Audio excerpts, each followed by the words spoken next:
Bismillah, velhamdülillah, və salatu və selamu ala Rasulillah, əmmə ba'd. Allah Azze və Cəllənin izniyle Fiqh-ül İbadət kitabında ikinci suala gəldik. Və yenidən şeyxə sual verilir ki, Lakin həllil ibadəti məfhumun yumkinu ən na'rifəhu və həlləha məfhumun amun və məfhumun xasun. Birincidə yaradılış qayəsi barədə sual verilmişdi və ardınca soruşulur ki, şeyxə, bəs ibadətin başa düşə biləcəyimiz bir mənası varmı və ümumi və xüsusi bir mənası varmı? Və şeyx cavab verir ki, məfhumuhəl ammu kəmə əşərtu ileyhi ənifən.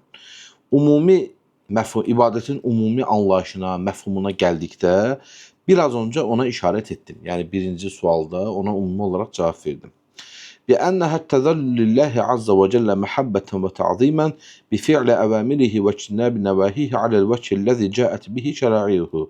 هذا المفهوم العام. Bu nədir? O Allaha qarşı zəlil olmaq, boyun əyməkdir.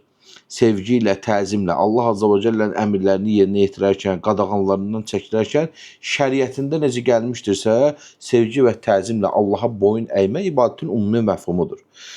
Vəl-məfhumul xas, xüsusi məfhuma gəldikdə isə, əni təfsiləhə, ona artıq izah eləməyə ehtiyac duyuram. Qalə Şeyxülislam İbn Teymiyyə rəhməhullah, hiyə ismun cəmi'un li kulli mə yuhibbuhullah və yardahu minəl əqvali vəl-əməl bətinədi və zahirə. Bu da nədir? İbn Teymiyyə rəhməhullah deyir ki, ismun cəmi'un li kulli mə yuhibbuhullah və yardahu. Allah Azze və Cəllənin sevdiyi və razı qaldığı bütün gizli və açıq söz və əməllərin hamısının cəminin ismi ibadətdir. Qorxu kimi, təvəkkül kimi, namaz kimi, zəkat kimi, oruc kimi və qeyri-dəlikə min şərail İslam və İslam şəriətinin qoymuş olduğu digər qanunlar kimi, digər əməllər kimi hamısı ibadətə daxildir. Diqqət edin, burada həm təvəkküldən, həm namazdan, həm qorxudan, yəni həm qəlbi əməllər, həm də zahirə əməlləri Şeyxülislam İbn Teymiyyə rəhməhullah misal olarak verdi. ثم إن كنت تقصد بمعنى المفهوم الخاص والعام ما ذكره بعض العلماء من أن العبادة إما عبادة كونية أو عبادة شرعية. Bəzən də belə bir anlayış da var. Yəni biz şeyx burada İbn Teymiyyə rəhməhullah ümumini Allaha boyun əymək kimi, xüsusini isə Allah Azze və Cəllənin sevdiyi və razı qaldığı gizli və açıq bütün söz və əməllərin cəmi olaraq adlandırdı. Amma deyir ki, bəzən də alimlərin qəsd etdiyi başqa bir mənada var. O da nədir? Kövni və şəri ibadət. Bima'na ennel insana qad yakunu mutazallilan lillahi subhanahu və taala tazallulan kavniyan və tazallulan şər'iyyan. Yəni qul bəzən Allah subhanahu və taalaya, insan bəzən Allah subhanahu və taalaya boyun əyir kövni və şəri olaraq. Fəl-ibadətul kavniyyətu ammə. Burada kövni ibadət, ümumi ibadət sayılır. Təşməlül müminə vəl kafir. Kafiri və möminə əhatə eləyir, vəl birrə vəl fəcirə və yaxşını və pisi əhatə eləyir. Liqavlihi Teala, necə Allah Azze və Cəllə buyurur ki, İn kullu mən fis-səmavati vəl ardı illə ətir-rəhmən abdən. O gün Rahmanın qabağına yerlərdə və göylərdə olan hər bir şey qul olaraq gələcəkdir. Məryəm surəsi 93-cü ayə. Burada görürüz ki, Allah Azze və Cəllə hər bir şeyi Rahmanın qulu olaraq adlandırır. فَكُلُّ مَا فِي السَّمَاوَاتِ وَالْأَرْضِ فَهُوَ خَاضِعٌ لِلَّهِ سُبْحَانَهُ وَتَعَالَى قَوْلًا لَا يُمْكِنُ أَبَدًا أَنْ يُضَادَّ اللّٰهُ أَوْ يُعْرِضَهُ فِي مَا أَرَادَهُ سُبْحَانَهُ وَتَعَالَى بِالْإِرَادَةِ الْكَوْنِيَّةِ.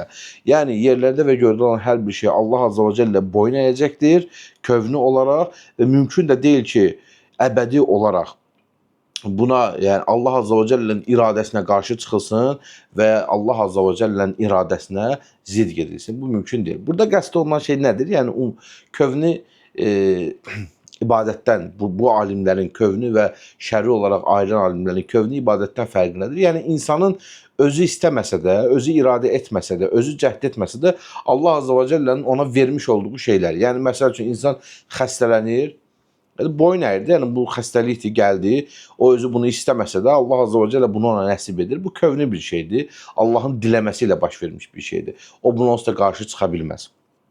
Və insan yaralanır və insana ölüm gəlir, ölümə boyun əyir o əsnada. Kövni deyiləndə qəsd olunan şeylər budur. Yəni deyir, insan bunu istəməsə də, buna iman gətirməsə də, buna boyun əymək məcburiyyətindədir. Çünki Allahın istəməsi, Allahın iradəsindədir. Ona görə burada şeyx buyurur ki, bu dil əhatə edir həm mömini, həm kafiri. Yəni ölüm gəlir, eləsi var ölümə hazırlıqlıdır, ölümdən sonrasında azu qəssə var mömin kimi və ya ümumən ölümü inkar edir, Rəbbini inkar edir və ya Rəbbini qəbul edir, əmrlərini qəbul etmir, qadağanlarını yerinə yetirmir bir kafir kimi. Həmin kəs də bu ölümü qarşılayır, ona boyun əyir, amma kafir kimi boyun əymiş olur. Və əmməl ibadətul xassa, bu alimlərin, yəni kövni və şəri olaraq ayrılan alimlərin qatındakı xüsusi ibadətə gəldikdə, və hiyəl ibadətu şər'iyyə, bu şəri ibadətdir. Və həl təzəllül lillahi teala şər'an və həzihi xassatun bil mu'mininə billahi subhanahu və teala el-qaiminə bi əmrihi thumma in minhə mə huvə xassun əxas və xassun fəvqə zəlik. Bu da nədir? Allah Azza və Cəllə şəri olaraq boyun əyməkdir. Bu möminlərə xas olan bir boyun əymədir. Onlar necə boyun əyirlər? Əl-qaiminə bi əmrihi, Allahın əmrini ayaqda tutaraq. Yəni Allah Azza və Cəllənin əmr və qadağanlarını yerinə yetirib ona itaat edərək. Bir də bundan da başqa xasdan da daha xas bir şey vardır ki, bu xasın da üstündə bir ibadətdir. Fəl-xasul əxas kə-ibadətir rusul aleyhissalatu vesselam. Bu da nədir? Rəsulların ibadəti kimi, xasdan da daha xas olan, rəsulların ibadəti olan bir ibadətdir. Necə Allah Azza və Cəllə buyurur ki, Təbarəkəlləzi nəzzələl furqana alə abdihi, quluna Furqanı nazil edən Allah necə də xeyirxahdır. Furqan sözü 1-ci ayə və Allah Azza və Cəllə Bəqərə surəsi 23-cü ayədə buyurur ki, və in kuntum fi raybin mimmə nəzzəlnə alə abdinə, qulumuza nazil etdiyi, əgər qulumuza nazil etdiyimizə şübhə edirsinizsə. Həmçinin Allah Azza və Cəllə Sad surəsi 45-ci ayətdə buyurur ki, vəzkur ibadənə İbrahimə və İshaqə və Yaqubə, qulumuz İbrahim, İshaq və Yaqubu da yad elə. Ayətlərində olduğu kimi və qeyri zəlikə min vasfir rusul aleyhissalatu vesselam bil ubudiyyə. Yəni bu kimi ayətlər hər biri rəsulların vəsfini bildirir, rəsulların ubudiyyəsini, yəni ibadətini bildirir ki, bu da daha xas olan bir ibadətdir. Yəni özətləsək, xülasə desək, şeyx özü ümumi və xüsusini belə ayırdı ki, birinci sualda verdiyimiz, yəni insanların ümumən ibadət üçün yaradılmasıdır.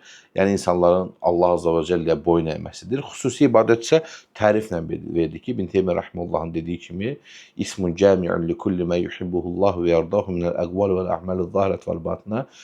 Yəni qulun gizli və açıqda Allah Azza və Cəllənin sevdiyi və razı qaldığı, gizli və açıqda dediyi bütün söz və əməllərdir deyə ibadəti İbn Teymiyyə Rəhməhullahın tərifləndirdi. Və sonra dedi ki, bəzi alimlər isə bunu kövni ibadət, şəri ibadət deyə iki qismə də bölür. Kövni ibadət məcburən Allahın iradəsinə bağlı qalmaqdır, boyun əyməkdir.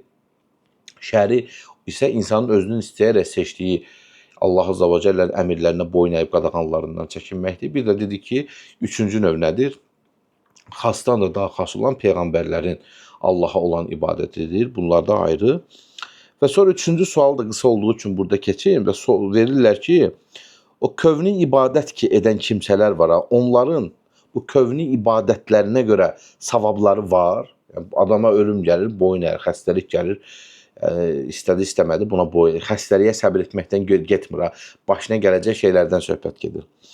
Və şeyx burada cavab verir ki, xeyirdir, onların buna görə heç bir əcri savabı yoxdur. Həulə ilə yutəbun aleyhə. Bu şeylərə görə onların əcri yoxdur. Çünki deyir, onlar لِأَنَّهُمْ خَادِعُونَ لِلَّهِ تَعَالَ شَاءُ أَمْ أَبَوْ. Onlar istəsə də istəməsə də Allaha boyun əyir bu şeydə. Çünki deyir, insan xəstələnir, kasıblaşır, zənginləşir, ölür, qocalır. Bu, yəni bəzən sağlam olur, bəzən xəstə olur. Bunlar hamısı insan istəsə də istəməsə də Allahın kövni iradəsidir və buna boyun əymək məcburiyyətindədir. Ona görə deyir, buna görə xüsusi heç bir şey yoxdur. Deyir, əcir nədir? Şəridədir, şəri ibadətdədir. Nəyə görə? Çünki o insan özü istəyir. Allah Azza və Cəllə namazı əmr edir, insan oxuyur, əmrə tabi olub namaz qılır.